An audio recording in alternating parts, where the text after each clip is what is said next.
नमस्कार, मैं हूँ सुयश मिश्रा। हमारे साथ सीधे नीदरलैंड से जुड़ चुकी हैं पुष्पिता अवस्थी जी। आपके बारे में हम बताएं तो भारतीय मूल की महिला नागरिक हैं और आप उत्तर प्रदेश के कानपुर जिले की रहने वाली हैं। वर्तमान में आप नीदरलैंड में रह रही हैं। आपके बारे में कहें तो आपने हिंदी के प्रचार प्रसार के लिए विदेशों में बहुत काम किया है। कैरिबियाई देशों में, यूरोप में आपने हिंदी के उत्थान, हिंदी के प्रचार प्रसार, इसके साथ ही भारतीय संस्कृत के प्रचार प्रसार पर भी आपने बहुत अहम भूमिका निभाई है विदेशों में।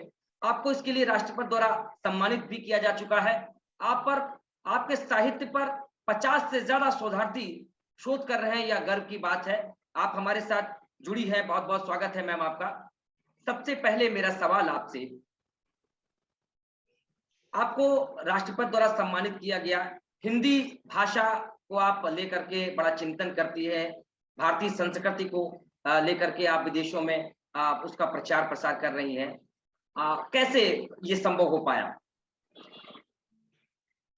देखिए, मेरा जन्म कानपुर में हुआ है और उत्तर प्रदेश, बिहार से अधिकांश लोग 1834 से 1916 के बीच में विदेशों में गए भारत, और आज वो देश भारतवंशी बहुल देशों के रूप में जाने जाते हैं।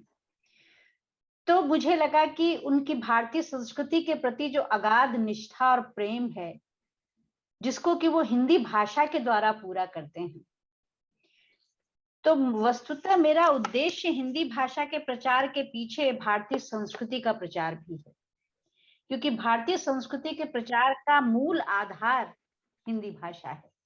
ये दोनों में अनुन्यासित संबंध है, माने एक ही सिक्के के दोनों पहलू हैं। और आज भारतीय संस्कृति में ही वो गुणात्मक शक्ति है जो विश्व में मानवता को स्थापित कर सकती है। इस वजह से मुझे लगा कि हमें इन 3 मूल्यों को विश्व कल्याण के लिए, विश्व मंगल में मनुष्यता के स्थापना के लिए भारतीय संस्कृति का प्रचार करना चाहिए, जिसके लिए हिंदी को आधार बनाया जाए, क्योंकि हिंदी हम भारतीयों और भारतवंशियों के हृदय की भाषा है, चेतना की भाषा है। और ये दोनों ही तत्व विश्व के हर जाति और धर्म के मनुष्य में हृदय भी है और मानवीय चेतना भी है, जिसकी परिपूर्ति भारतीय संस्कृति से संभव है। कैरिबियाई देशों में एक सूरीनाम देश आता है जहां 65% भारतीय मूल के लोग रहते हैं। यहाँ पर आपने शाब्दिक आंदोलन चलाया जिससे सत्ता परिवर्तन हो गया। क्या ये शाब्दिक आंदोलन था? देखिए, उस देश में जैसा आपने बताया, हिंदुस्तानियों का समुदाय सर्वाधिक है और वो राजनीति में हमेशा अपना हस्तक्षेप बनाए रखते हैं। जब द्वितीय विश्व युद्ध हो रहा था, उसमें भी हिंदुस्तानियों ने सैनिकों के रूप में हिस्सेदारी ली और जो विदेशी कॉलोनाइजर थे उनकी सेना में वो शामिल हुए। इस तरह से कहा जाए कि नेतृत्व की क्षमता, ये कुछ ऐसे ऐतिहासिक दस्तावेज हैं जो सामान्यतः लोग नहीं जानते हैं। लेकिन अपने देश के अलावा दूसरे देशों में, जिसमें कि मॉरिशस है, जहाँ की हिंदू राष्ट्र के रूप में वर्षों चलता रहा और अभी भी है, उसी तरह से सूरीनाम देश में, और सूरीनाम देश से लगा हुआ ही गयाना है, जिसे कोई कि ब्रिटिश गयाना कहते हैं, वहां और ट्रिनिडाद टोबैको में भी हिंदुस्तानियों का बाहुल्य इस तरह से है, सिर्फ आबादी में ही नहीं, संस्कृति में भी, कि ऐसा लगता है कि हम भारत भूमि में हैं। और भारत भूमि बहुत ही, कहा जाए कि पर्यावरण प्रदूषण से मुक्त एक धरती पर है। और कहा भी जाता है कि लैटिन अमेरिका के जो देश हैं वो वर्जिन लैंड हैं। तो वर्जिन लैंड कैसा हो सकता है? मनुष्य की जो भोगवादी दृष्टि है और भोगवादी जीवन शैली है, जिसका प्रभाव कम से कम पड़े, वो है। इस तरह से हिंदुस्तानियों के द्वारा अपनी भारतीय संस्कृति और हिंदुस्तानी जो ताकत है, हिंदुस्तानियों के भीतर एक समूह में होने की, एकजुट होने की एक बड़ी शक्ति है, जो दूसरे देशों में अब नहीं दिखाई देती है। एक आवाज पर वो एकत्रित हो जाते हैं और विदेश में ये अभी भी दिखाई देता है। सूरीनाम में आपको कितना प्यार मिला वहां के लोगों में? भारतीय मूल के इतने ज्यादा लोग वहां पे रहते हैं। शायद उस देश ने इतना अधिक मुझे प्रेम दिया कि मैं मैंने 5 वर्ष वहां बिता दिए और उस देश पर हमने 15 से अधिक पुस्तकें लिखी। वो देश ही था जो अपने प्रेम, क्योंकि हिंदुस्तानियों को देखकर, हिंदुस्तानियों के प्रेम और विश्वास को पाकर ऐसा मुझे लगा कि मुझे इन लोगों के लिए करना चाहिए, क्योंकि भारतवर्ष से 14,000 किलोमीटर की दूरी है। भारतवर्ष का साहित्य नहीं पहुंच पाता है। वो सरनामी को, वो हिंदी को सरनामी कहते हैं, इसलिए कि हिंदुस्तानी भाषा परिवार के शब्दों को मिलाकर और डच के भी शब्दों को मिलाकर उन्होंने अपनी एक भाषा बनाई जिसका नाम सरनामी दिया। उसका एक कारण ये भी था कि जब वो देश 1975 में स्वतंत्र हुआ तो और भी बहुत सी कम्युनिटी, बहुत से समुदाय के लोग उस देश में रहते हैं, तो सबने अपनी भाषा के लिए पहल की जहां राजनीतिक सुरक्षा मिल सके और राजनीति में पंजीकृत हो जाए। तो हिंदुस्तानियों को लगा कि हमें अपनी भाषा सरनामी के रूप में पंजीकृत करनी चाहिए, जिस तरह से कि नीग्रो कम्युनिटी की भाषा सरनांगतोंगों के रूप में है और जावानीज की भाषा है। इस तरह से सरनामी भाषा ने वहां प्रवेश किया, जो कि रोमन लिपि में लिखी जाती है। क्योंकि हमारे जो अनपढ़ कहा जाए, अनपढ़, जिन अनपढ़ नहीं कहेंगे, जीवन की पढ़ाई तो हमारे किसान मजदूरों ने जितनी गहरी की है कि उसकी व्याख्या नहीं की जा सकती है, लेकिन जो साक्षरता की पढ़ाई है वो न होने के कारण वो लिखने में असमर्थ थे। तो जब डच कॉलोनाइजर के द्वारा 33,000 मजदूर सूरीनाम ले जाए गए, 33,000 मजदूर, और वो भी 14,000 किलोमीटर पाल वाले खुले पानी के जहाजों के भीतर बैठकर वो गए। कल्पना कीजिए, इतने असुरक्षित जहाज में जो जीवन और जो सहने की शक्ति है। वहां जाने के बाद चूंकि वो लिपि नहीं जानते थे, इसलिए उन डचोस ने जो लिपि इनको बताई, जो वो लिखते थे रोमन में, वही इनको बताई और रोमन को ही अपनी लिपि मान बैठे। तो उस देश में हमने रोमन लिपि, मैंने कहा कि आप जिस भाषा को सरनामी को बोलते हैं उसकी शब्दावली, उसका व्याकरण हिंदी भाषा परिवार से आया है, इसलिए आपको लिपि भी हिंदी रखनी होगी। और देवनागरी लिपि रखी। तो उसका जब अभियान हमने चलाया तो मुझे लगा कि उन लोगों का साहित्य देवनागरी लिपि में मुझसे पहले छपा नहीं था, प्रकाशित नहीं हुआ था।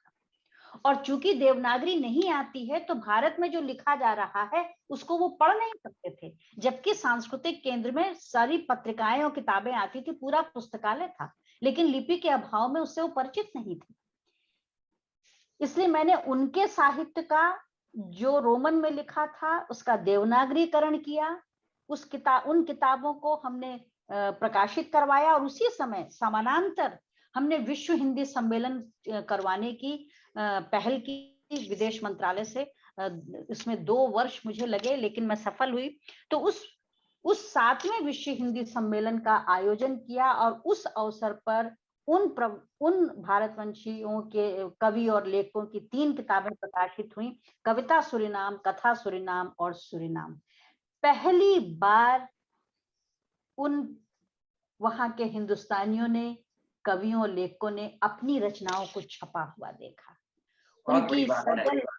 उनकी सजल आंखें मुझे आपके सवाल और इस जवाब को देते समय याद आ रही हैं, और अभी भी उनके फोन आते हैं और वो मुझे गुरुजी कहते हैं, सभी के सभी। और उनकी परीक्षा को, वो भारतवर्ष की राष्ट्रभाषा प्रचार समिति जो वर्धा में है, जिसे गांधी जी ने 1936 में 8 मार्च 1936 में स्थापित किया, वहां अभी भी कोविद की पढ़ाई, रत्न की पढ़ाई, आचार्य की पढ़ाई, तो वहां से भारतवंशी बहुल देश सूरीनाम के सहित और भी भारतवंशी बहुल देश जो विश्व में हैं, वो इस परीक्षा के लिए जुड़े हुए हैं, इस पाठ के लिए। और सूरीनाम देश में जिनको भी कोविद, आचार्य और रत्न की उपाधि मिली है, ऑक्सफोर्ड की डिग्री के समानांतर उसको वो समझते हैं। ये है उनका हिंदी प्रेम और राष्ट्रभाषा प्रचार समिति से प्राप्त डिग्री। और इसके साथ साथ मैं वहां जब हिंदी पढ़ाती थी तो मिश्रा जी इतना विह्वल होकर के, मैंने 40 साल के, 37 साल के, 20 साल के, उम्र की कोई सीमा नहीं थी, हर उम्र के विद्यार्थी पढ़ने आते थे। तो वो बहुत व्याकुल होकर कहते थे, गुरुजी हमको ऐसी हिंदी सिखा दीजिए कि हम शिक्षक बन जाएं हिंदी के। और ये जो बेचैन व्याकुलता थी हिंदी सीखने की, वो इसलिए कि वो अपनी भारतीय संस्कृति को जी सकें विदेश में भी, इसलिए वो हिंदी शिक्षक बनना चाहते थे। अब कोरोना काल में जिस तरीके से हमने देखा जैविक खाद्य को लेकर के जैविक जीवन शैली की तरफ लोगों का आकर्षण बढ़ा है। भारत के अंदर तमाम किसान हैं जो जैविक खेती कर रहे हैं, भारत के अंदर तमाम लोग हैं जो जैविक व्यापारी व्यापार कर रहे हैं जैविक तरीके से। उन्हें कैसे विदेशों में ग्रो मिल सकता है? उनके प्रोडक्ट कैसे विदेशों में और अच्छे तरीके से बिक सकें? इसको लेकर के आपकी क्या उपयोगिता हो सकती है? मैं ये चाहती हूँ, मैंने पूरी दुनिया में के हर तरह के बाजार में, वो चाहे यूरोपीय हो चाहे कैरिबियाई हो, कहने का मतलब है चाहे वो विकसित राष्ट्र हो या अर्ध विकसित राष्ट्र हो, मैंने बहुत ही गहराई से बाजार का सर्वे किया है पिछले 25 वर्षों में, और मैंने ये पाया कि भारतवर्ष के इस जैविक खाद्य उत्पादन और विशेषकर खादी का विदेशों में बहुत ही उपयोग है और चाहते हैं। यूरोपीय देशों के लिनन से ज्यादा बेहतर हमारी खादी है, जिसकी, और वही खादी वो उस रूप में इटली में मिलान में इसको डेवलप करते हैं, और सबसे अधिक कॉस्ट में, मैंने 200 यूरो की एक शर्ट पड़ती है जो कि करीब 25,000 की होगी, और भारतवर्ष में वर्धा में मैं वही शर्ट सिली हुई 700 रुपए में ले लेती हूँ। और अनस्टिच तो मुझको लगता है कि देखिए, अंग्रेजों के समय में एक गलती हम लोगों से ये हुई कि हम लोग कपास मैनचेस्टर में भेजते रहे।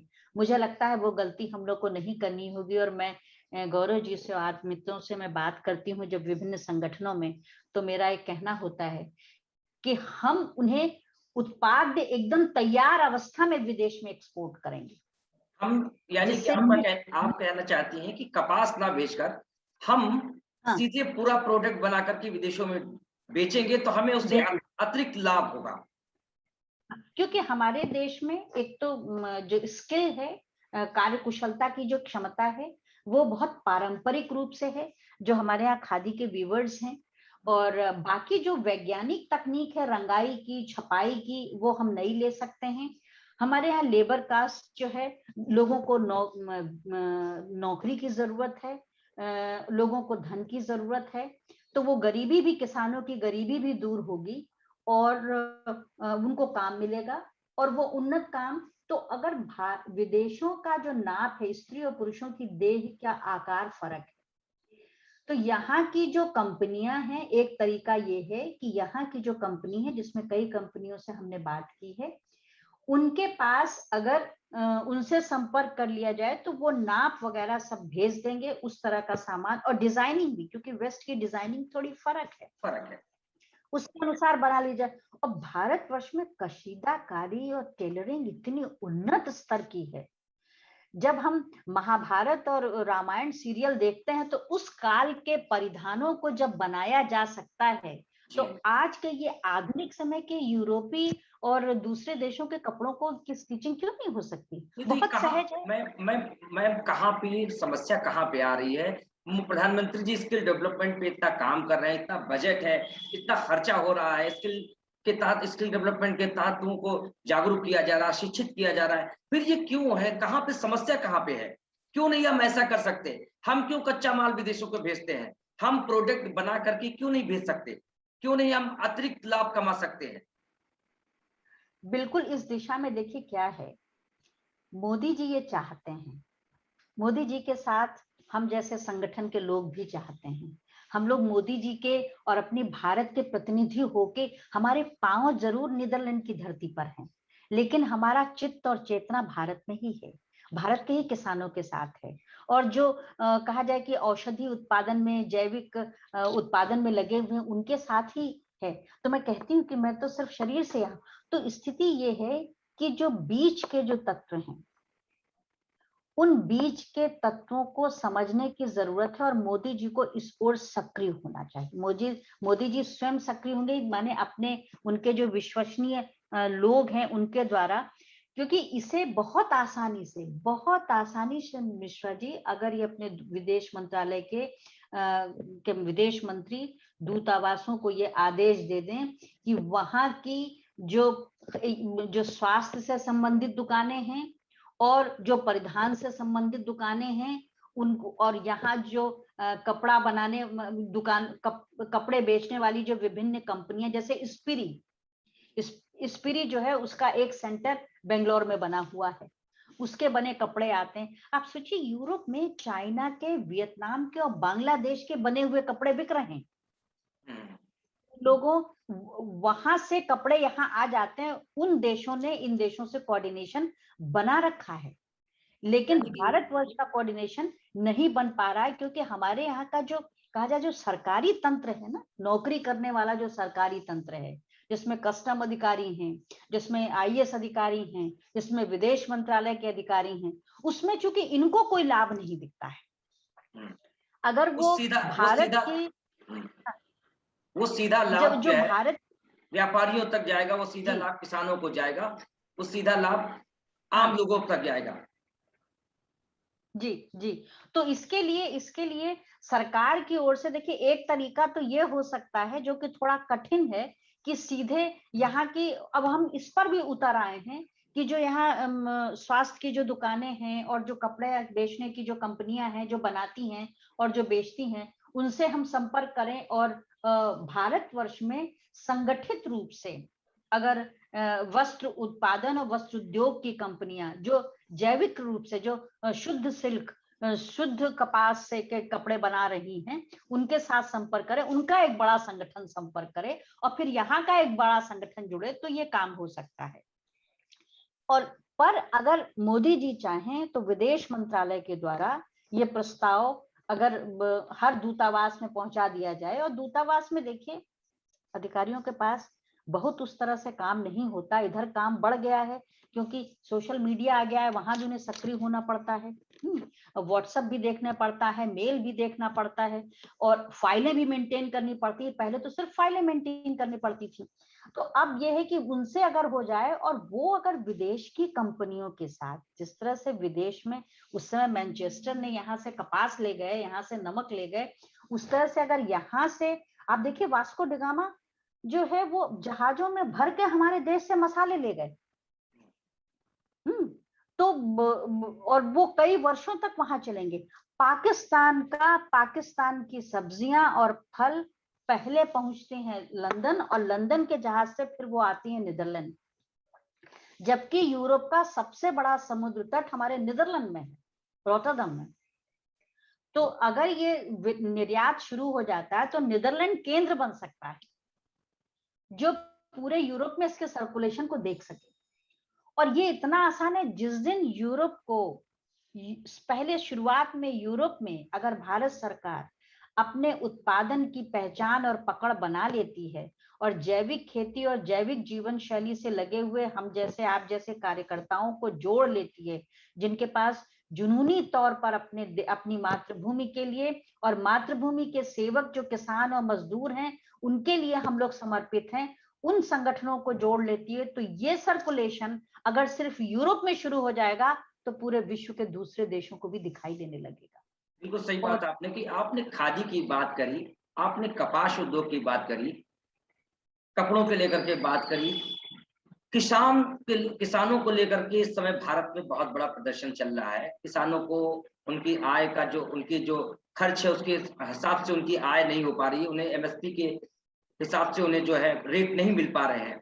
किसानों के लिए आप क्या कहेंगी? विदेशों में कैसा मार्केट है, वो किस तरीके के प्रोडक्ट अपने खेतों में उपज करें, बोए, ताकि विदेशों में उनकी खपत हो सके? देखिए, सबसे बड़ी ताकत तो भारतवर्ष की जो मिट्टी है वो सोना है।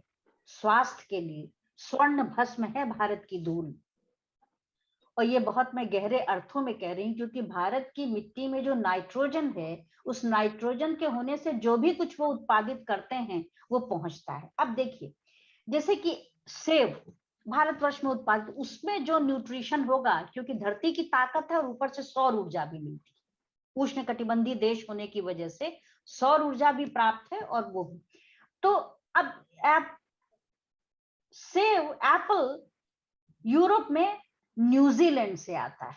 न्यूजीलैंड भारत से कितना अधिक दूर है? तिगुना दूर है, तिगुना दूर है। हम भारत 8 घंटे में पहुंच जाते हैं और न्यूजीलैंड पहुंचने में हमको 24 घंटे से भी ज्यादा लगते हैं।